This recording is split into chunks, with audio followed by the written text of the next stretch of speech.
British Columbia Institute of Technology acknowledges that our campuses are located on the unceded traditional territories of the Coast Salish nations of Musqueam, Squamish, and Tsleil-Waututh.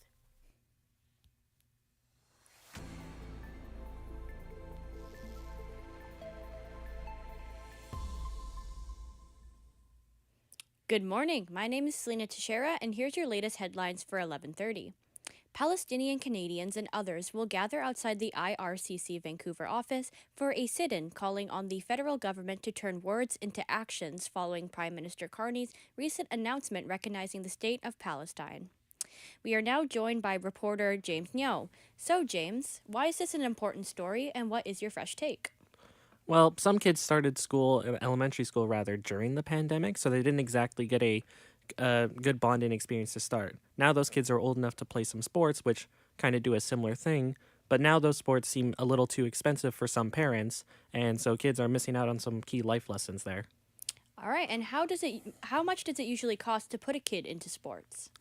It can vary depending on the sport. Soccer, for instance, that can cost maybe a couple hundred, some cases up to 1,000.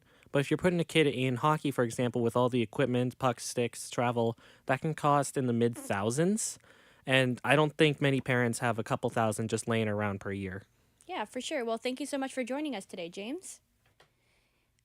As the new school year has begun, the Surrey School Board has started a flexible hybrid learning program that uses AI. Reporter Jonah Jung explains how artificial intelligence is being used in classrooms. Early in September, the Surrey School Board announced that the new online and in-person hybrid courses will use AI as a tool for students to source content. The assistant superintendent at the Surrey School Board, Perry Smith, says schools in Surrey now have up to 25 students in hybrid learning courses. Smith says using AI can help both the students and the teachers. Generative artificial intelligence is definitely a resource that we want students to be able to engage in and learn how to use ethically to solve problems, to support their critical thinking and their creative thinking, both in class and when they're not in class. Smith says different AI platforms are being tested in classrooms for them to be shared with students in other schools. Jonah Jung, BCIT News. Striking public service workers in British Columbia have expanded their picket lines to 25 liquor distribution branch retail stores in the latest escalation of job action. The BC General Employees Union say more than 600 workers at the liquor stores have walked out of the job across the province in an effort to push the government back to negotiating on the table. Canadian autism experts say there is no evidence that taking Tylenol during pregnancy causes autism. A co-leader of the Autism Research Centre at Toronto Hospital says that acetaminophen is the safest option they have for treating fever and pain during pregnancy and is backed by science. Health Canada actually says not treating the fever and pain in pregnant women can pose risks to the unborn child. Earlier this morning, a woman in Kamloops was stabbed, sustaining serious injuries. Reports were made of an altercation around 2 a.m. near Tranquil Road in the North Shore neighborhood that eventually led to a stabbing. One woman was arrested, and police are looking for more information. Now on to international news. One person is dead and 2 are wounded after a shooting this morning at an ICE detention facility in Dallas. The shooter is also dead. Jim Ryan has more. Investigators say the shots into the ICE facility were fired from above, in other words, a sniper-style attack. As police moved in on the suspect, he turned his gun on himself. Then, says FBI Special Agent Joe Rothrock, rounds that were found near the suspected shooter contain messages that are anti-ICE in nature. FBI Director Kash Patel has posted a picture of the bullets, one with anti-ICE written on the casing. One person in the ICE facility was killed, 2 were wounded. Jim Ryan, ABC News, Dallas. Dozens of teachers and facility members at schools, colleges, and universities in the U.S. have been fired after they made comments about the deadly shooting of conservative activist Charlie Kirk. ABC's Sherry Preston has more. Several educators who have been fired have filed federal lawsuits challenging their terminations, which they say were for posts on their personal social media accounts. In the complaints, they each argue their First Amendment right to free speech has been violated. American Federation of Teachers President Randy Weingarten says acts of violence and hate must be condemned, but censorship and firing people for their private opinions expressed on their personal time is wrong. Those are your latest headlines for the morning. I'm your host, Selena Teixeira, and you're listening to BCIT's The Crow.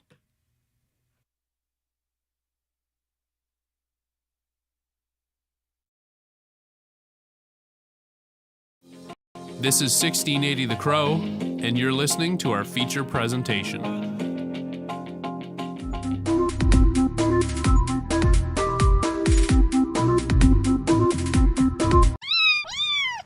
Hello, everybody, and welcome to Catching Up, your favorite cat podcast that talks about all things cats related to mental and physical health. Today, we'll be going over how cats scientifically benefit our mental and physical health as proven by lots and lots of studies. I am Riley. And I am James. And so we'll be starting off talking about our own cats for a little bit, right? So I have lived with cats kind of my whole life. When I was younger, we adopted 2 cats. One's name was Button and one was Midnight. Button unfortunately passed away when I was 14 or 15.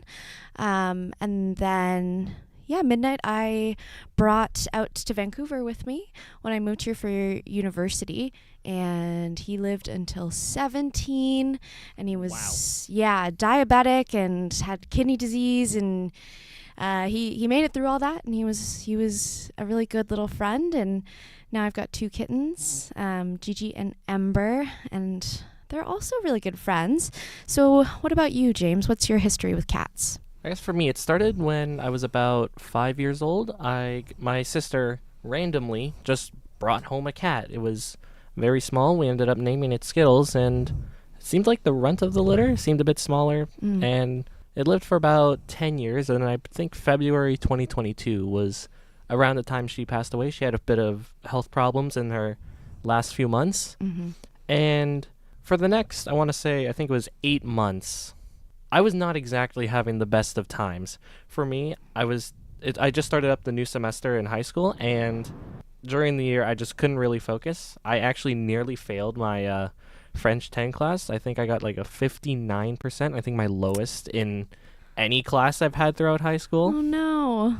It's just like a death can really affect someone for like months, even when you think you're fine. And then in November, or was it maybe early December, my mother was looking for another cat. We ended up finding a 6-week-old kitten in Chilliwack. So we drove all the way out there, picked her up, brought her home, and we ended up naming her Fifi. She is very adorable. She was scared at first, but now is extremely clingy. She is almost 3 years old now, and honestly, I'm very happy that she's a part of my life now. Nice. What kind of cat is she? I believe part Bengal at least, because she's got some very long back legs, and she's a bit crazy. Very crazy. Lots of energy for sure. What about your cats? What are they? Or the kittens, rather? Right now, so Ember is a tortoise shell cat, and Gigi is an all black cat. I have a soft spot for the void cats, as they call them.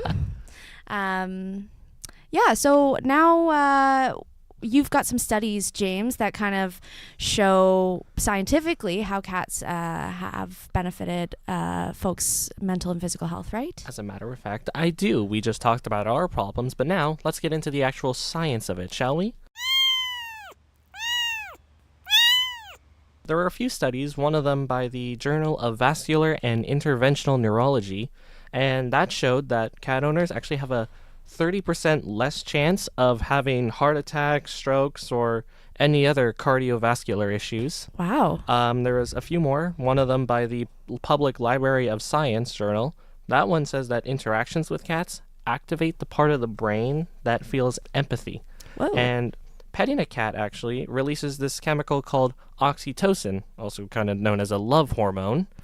And that can release feelings of love and affection, and it also has therapeutic applications in benefiting someone's mental health. Ooh, that's so interesting. I mean, it makes a lot of sense because I don't know about you, but when I pet my cats, it always makes me feel happy. Definitely. Yeah. Especially when they run up to you for the pets. Oh, that's the best ever, right? I actually spoke to someone from the Cat Fae at the International Village Mall. Her name is Isla Collins. She works there for a living. They have about 20 cats available for adoption. And She also believes that rescue cats that help find homes, they can be very beneficial for not just your health, but also theirs too. A furry companion in the home to say hi to is a really big deal.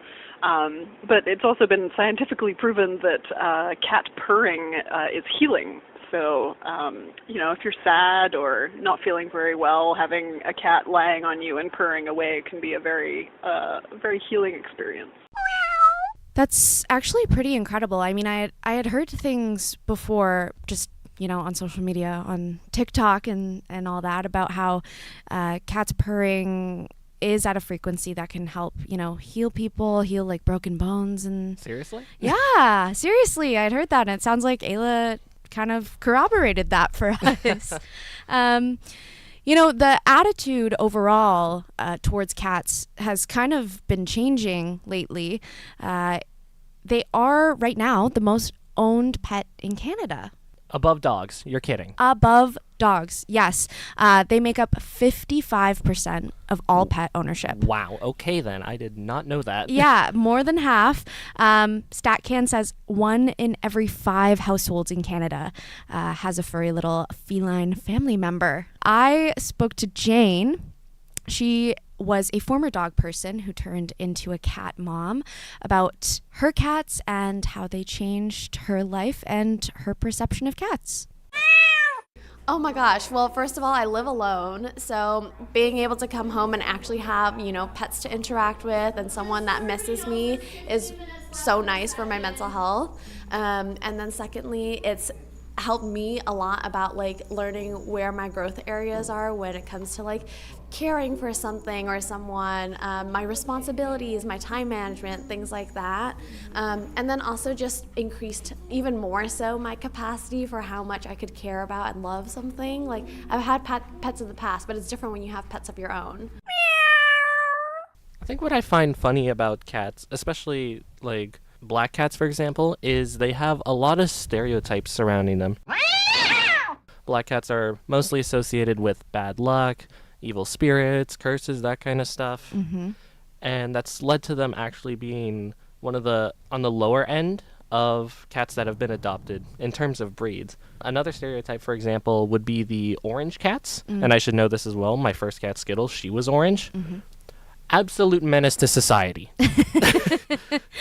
This thing will go tearing up your walls, not just your couches, not just under your bed. She will actually just put a bunch of scratch marks in your walls, your cabinets, anything that they can leave a mark that I was here. Mm-hmm. She sounds like she was a crazy girl. There's a whole joke too about how all orange cats just share one brain cell. So maybe that was the day she had the brain cell. Mount St. Joseph University actually said that black cats are the most likely to be overlooked and spend their whole life in shelters compared to cats of any other coat and any other age. I remember back when I first adopted my first black cat, Midnight, one of the people who was working at the SPCA told me that nowadays it has a lot less to do with bad luck and a lot more to do about how black cats photograph, because they don't photograph well. I have a million photos of my black cats on my phone, and I can attest to the fact that they photograph very beautifully. I think people are just bad at photography. I think that's true. I think maybe that's the issue. Maybe they should sharpen up their photography skills. Learn about an f-stop, maybe. I also my tortoiseshell cat. She definitely has the tortitude. It's kind of another stereotype about cats. About how tortoiseshell cats are kind of sassy. They're divas a lot of the time. And a lot of people think that cats are pretty standoffish, they're not loving, they're not cuddly, but my cats love to cuddle. Sometimes they are like little Velcro cats and they just cling on to me all day. You said your cat's pretty clingy. Yeah, it's weird because she likes being cuddled, but sometimes she doesn't actively seek it out. She'll seek out pets and whatnot, but more often than not, me and my mother, we have to forcefully grab her and pick her up. She acts like she hates it, but then the second she's resting in our arms, she knows she loves it. Yeah. I spoke to a woman named Crystal. She had been working in vet medicine since 2013. She still works part-time at VCA, that's the cat-only animal hospital in Vancouver. And even her husband had bought into the stereotype that cats weren't very loving, that they were kind of evil. That is until they got a cat in COVID. So here's what Crystal had to say. So we spent all of our time with our cat, and just being at home. It made a really big difference in our life. And my husband was terrified of cats. He thought cats were evil and they're like demons. And all they do is scratch and like bite and all that. But Gubo's actually very different, and he acts like a dog kind of, and he's very social. So he really made a difference in my life, in our life actually. that's absolutely lovely to hear. What I like about shelters in particular is that they're trying to kind of get rid of some of these negative stereotypes about cats, the black ones mainly in particular, and just try and find them a loving home, because at the end of the day, a cat is, well, a cat. It's going to love you as long as you give it food and a lot of treats. All right, my cat's fat because she gets a lot of treats. We mentioned Isla from earlier at the cafe. She did mention about those stereotypes. It's overall just any cat in your building. It's honestly just a joyful experience, and this is what she had to say about it. One aspect of cat ownership that's really nice for a lot of people is that they are a bit lower maintenance. So, because they don't rely on you quite as much, cats are still, they are still very needy beings, and we need to take really, really good care of them. There are actually quite a few cat rescues and cat shelters in Vancouver and the Lower Mainland specifically. There's a lot of really great work that happens here, whether it's a TNR, which is trap, neuter, release for street cats and feral cats, or, organizations like the SPCA that are really widely recognized. VOCRA is an awesome one, the Vancouver Orphan Kitten Rescue Association. There's one specific organization called Actions for Animals in Distress Society. It's run by a woman. Her name's Nikki Forbes, and she's been in rescue for quite a long time. And something unique and special that her organization does is they help pair senior cats with senior citizens. Here is what Nikki had to say about her program at her rescue. It brightens their life. It just makes them smile. As I say, it gives them a reason to wake up in the morning. Yes, life is not so sad anymore. Many seniors don't have any family. So they have family now, even if it's got 4 legs and a fur coat and it says meow, right? I just want to say that last line, absolutely adorable. It actually just resonated in my heart there. So sweet, right? Yeah.